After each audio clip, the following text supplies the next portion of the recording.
enough, under my name at the bulletin board, a list of people that had called already as we were traveling to get back.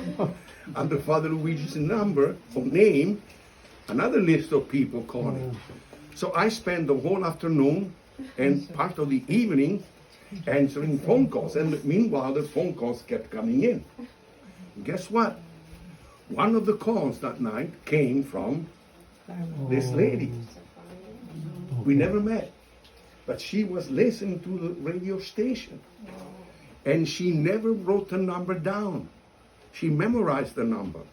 Can you imagine that? In total pain, in total suffering, that gives you the kind of person she was. Yeah. She memorized the phone number. And that night, she called me. And at the beginning, she introduced herself by saying, "What you did today was beautiful. You should do that more often." Well, usually when people call you, when people call a priest, it's to criticize the priest. You should do this, you should do that, bam, bam, bam. What is the church doing these days? Oh, what about the Pope? You know, the church is going to the dogs, you know. All the complaints. This was a compliment. And I'm saying, whoa. I said, well, thank you very much. Who am I talking with? Carmelina. Carmelina, what's up? And we began as an immigrant talking to another immigrant. And we said, no, where do you come from? Liveri. I did not know where Liveri was, but she said, close to Naples. Okay, now I know where you come from. When did you come? So we were talking, an immigrant with another immigrant.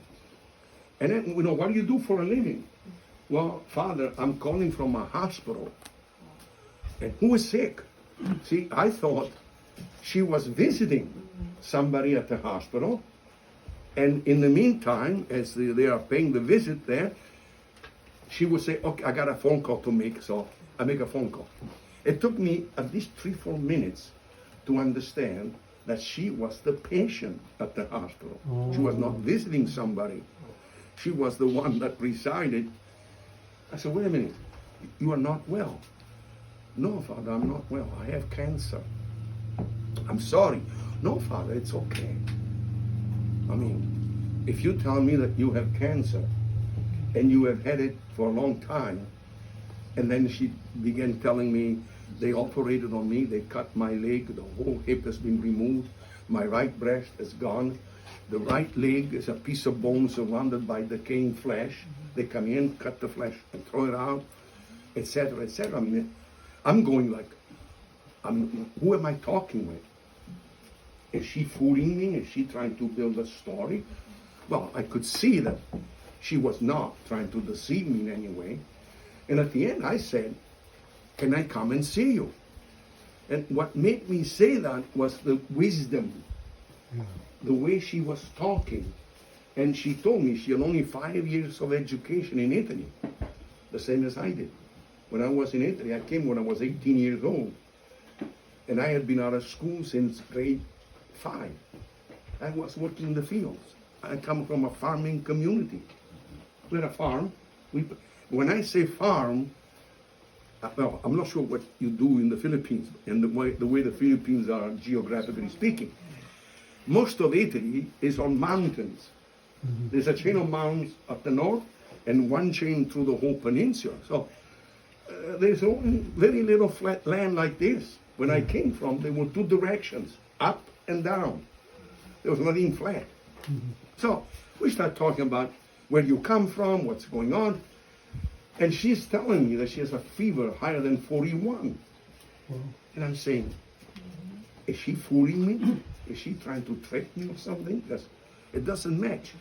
At the end of the story, I said, can I come and see you? Because I knew that she could teach me a few things. And she did. She did indeed. So she said, oh yeah, she gave me the address. And I visited her, and there she was. Except, instead of 2 pillows, would be 1. And instead of a sheet like this, it was a canopy. So that the sheet would not touch her body. Because if it did, it would be bloodied up. The wounds kept bleeding. And she needed transfusions. To make a long story short, everything I'm saying really happened. Actually, I could be here until tomorrow morning, and we will not even be in telling the story. But what did I do? We were asking questions. You know, you come from this. What did you do? She was working in the farm. They cultivated what you call nocciole. It doesn't come to me now. A plant that produces almost like chestnuts, but it's not chestnuts. It's another kind of a nut.